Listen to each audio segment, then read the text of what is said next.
उत्तराखंड की 2700 मीटर ऊंची पहाड़ियों में स्थित एक ऐसा रहस्यमयी मंदिर है जहां आज भी ऐसे पेड़ मौजूद हैं जिनसे खून जैसा लाल रस निकलता है।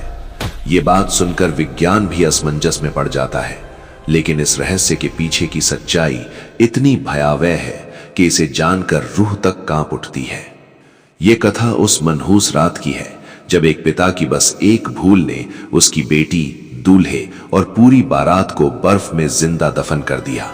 कहते हैं उस रात इंसान पेड़ों में बदल गए और दुल्हन इस पहाड़ की अमर रक्षक देवी बन गई।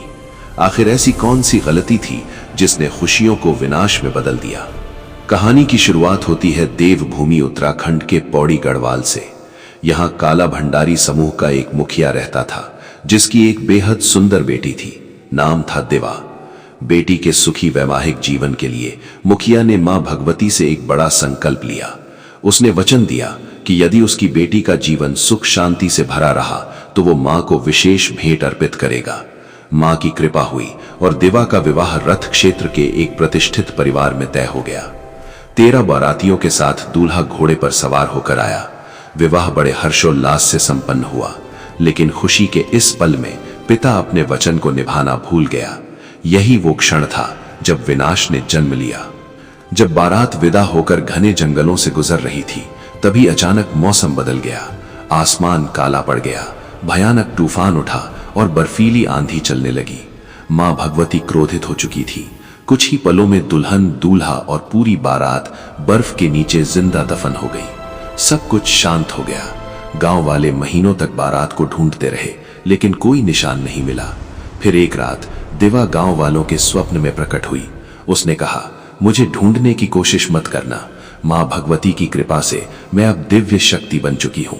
मेरा स्थान इस क्षेत्र की सबसे ऊंची चोटी पर है। इसके बाद उसने वो रहस्य बताया जिसे सुनकर सब सिहर उठे। दिवा ने कहा, मेरे साथ जो बाराती थे वे मरे नहीं हैं, वे सभी अब रसौली के पेड़ों में बदल चुके हैं।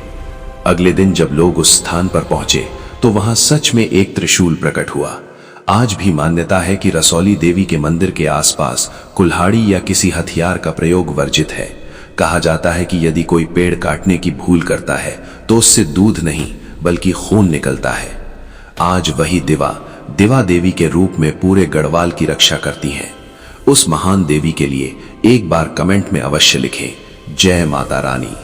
अगर आपको देवभूमि उत्तराखंड की ऐसी रहस्यमयी और सच्ची कथाएं पसंद हैं तो जय ज्ञान शॉर्ट्स चैनल को अभी सब्सक्राइब करें ऐसी अनसुनी कहानियां रोज सबसे पहले देखने के लिए।